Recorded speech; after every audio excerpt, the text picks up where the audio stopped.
Buenos días, Pancho, un gusto saludarlo. ¿Cómo le va? Igualmente, Buen día. la doctora Flavia Lastra es especialista en derechos laborales y la queríamos consultar sobre lo que esta semana va a seguir debatiéndose Ujú. en todas partes y es lo Y el que viernes en el Senado.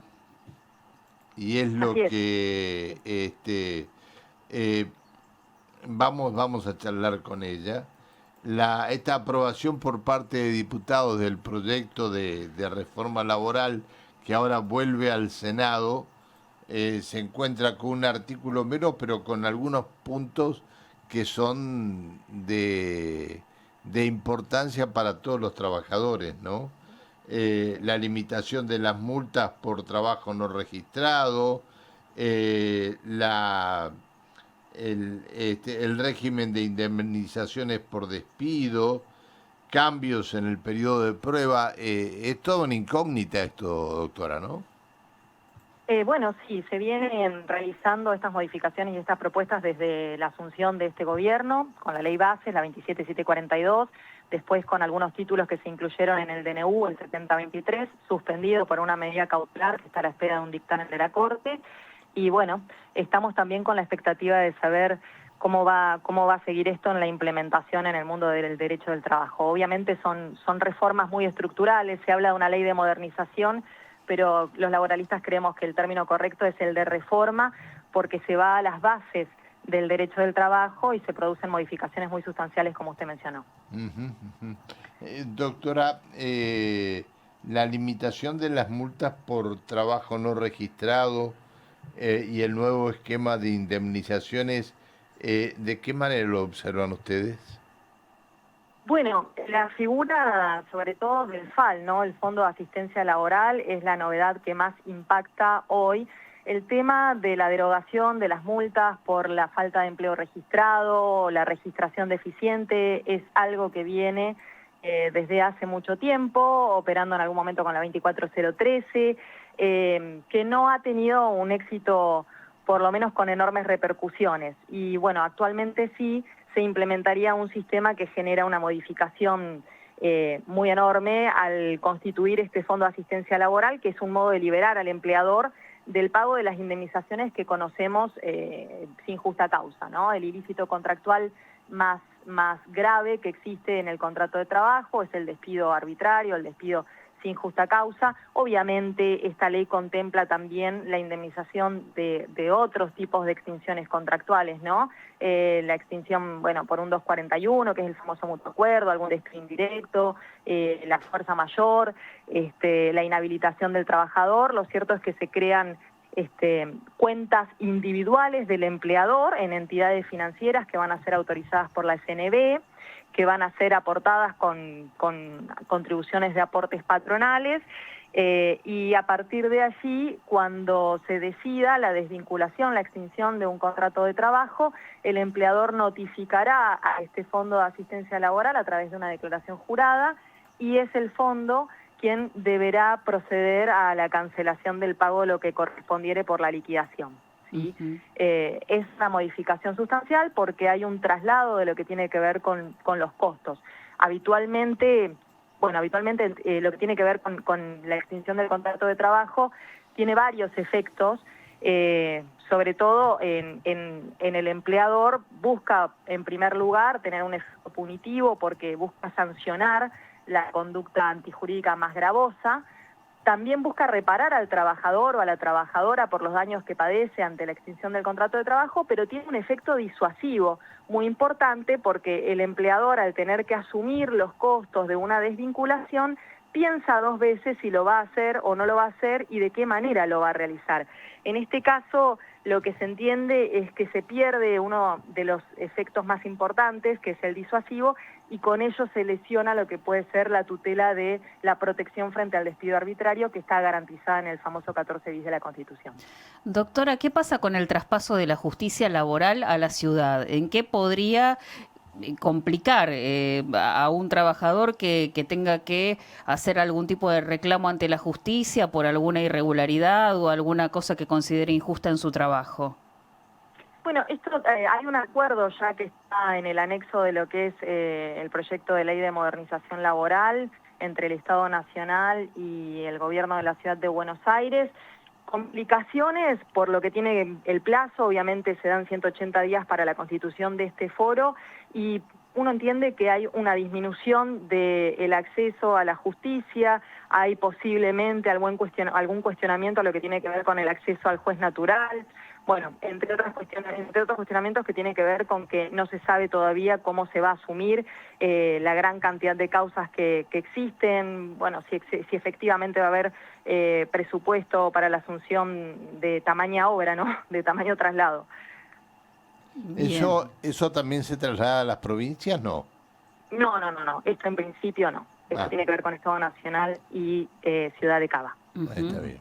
Más allá de cuestionar, digamos, la ley en general, ahora los abogados comenzaron también a hablar de algunos puntos que los perjudicarían directamente en el ejercicio de sus tareas. Incluso algunos dicen que es para desestimar que ellos quieran involucrarse en causas que tengan que ver con litigios laborales.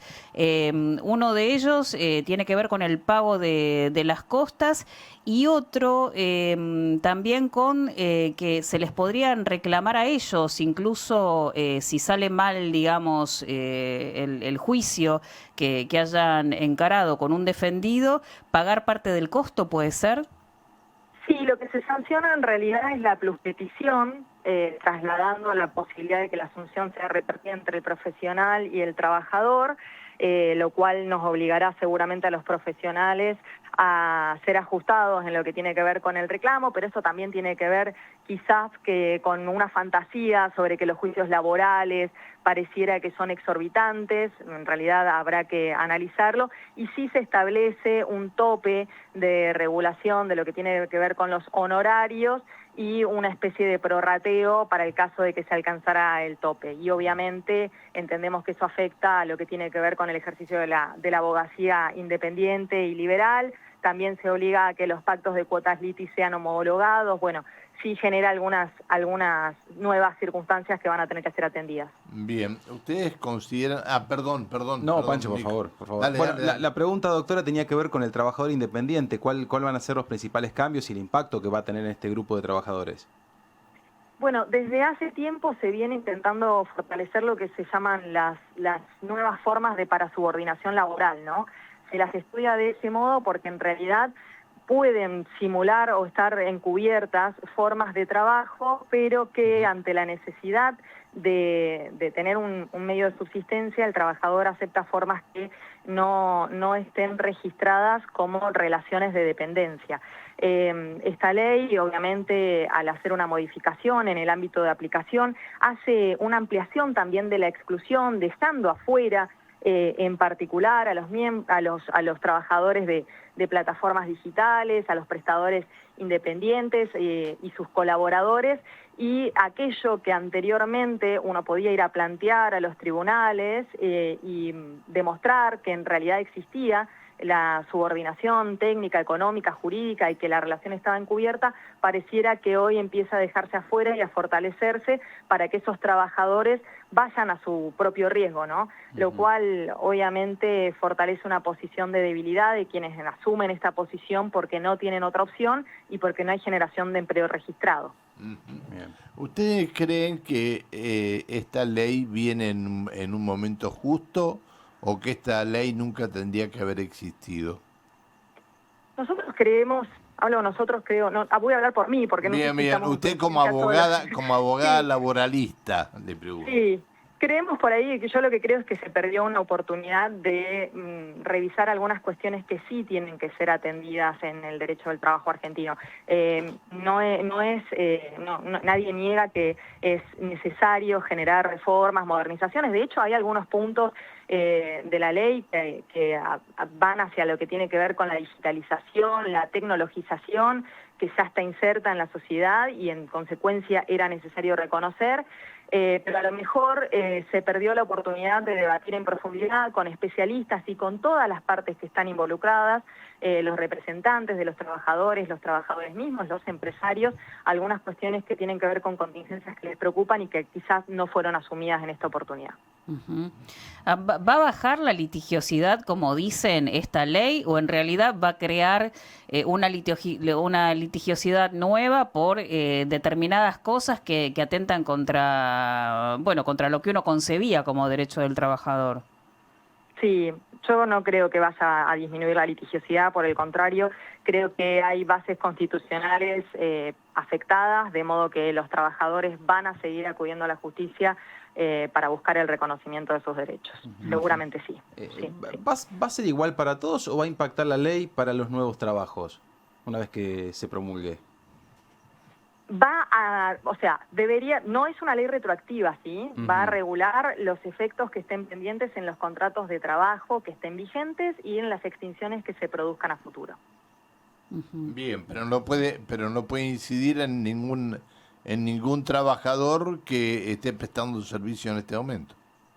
A ver, lo va a incidir a partir de que se implemente esta ley en los derechos que hubiera adquirido y que están siendo modificados por esta ley. Una vez que entre en vigencia, los contratos de trabajo son de tracto sucesivo, de modo que a medida que avance la relación laboral, si hay derechos que se habían adquirido y que ahora son modificados, esos derechos se van perdiendo y la extinción que se pudiera producir va a ser afectada por esta nueva ley. Sí. Claro, si te echan con una base de cálculo de la indemnización que tenés que cobrar reducida, si es que se aprueba la ley. Y por caso, como no hay convenio colectivo de trabajo como se considera ahora, si se aprueba y los nuevos convenios colectivos de trabajo van a ser anuales, también eso cambia, ¿no? A ver, se va a indemnizar con lo que va a ser la nueva base del 245, por lo menos los nuevos conceptos de normalidad y habitualidad, que como habrán escuchado, dejan afuera algunos conceptos que habían sido históricamente reconocidos, como el sueldo anual complementario, las vacaciones, los premios, empiezan a quedar afuera de las bases para los cálculos, conceptos que a los trabajadores les interesan porque engrosan, obviamente, eso, ¿no? Y además permiten esta posibilidad de acudir al fondo de cese laboral. Un poco lo que se dice es que se ha perdido la tutela en contra del despido arbitrario de manera definitiva, porque el empleador pierde el miedo a la extinción contractual porque ya no tiene costo. Este costo ha sido trasladado a estas entidades financieras y entonces lo que se entiende es que podría incrementarse esa tasa o por lo menos que el empleador ya no va a tener esta contingencia de previsión económica. ¿Es cierto que los jubilados van a sufrir porque el dinero de la caja de jubilaciones va a ir a pagar indemnizaciones? Bueno, las contribuciones de los aportes patronales que van a ir hacia el FAL, antes estaban derivados a ANSES, así que se habla del desfinanciamiento de la caja. Uh-huh. Usted dijo que podría crecer la litigiosidad en lugar de disminuir porque esta nueva ley, si se pone en marcha, atentaría contra derechos constitucionales. ¿Cuáles serían esos derechos o esos ítems que irían en contra de derechos que ahora contempla la Constitución? Básicamente la enorme garantía del piso del 14 bis de la Constitución Nacional, ¿no? La protección contra el despido arbitrario, la protección del trabajo como digno, en condiciones dignas y equitativas.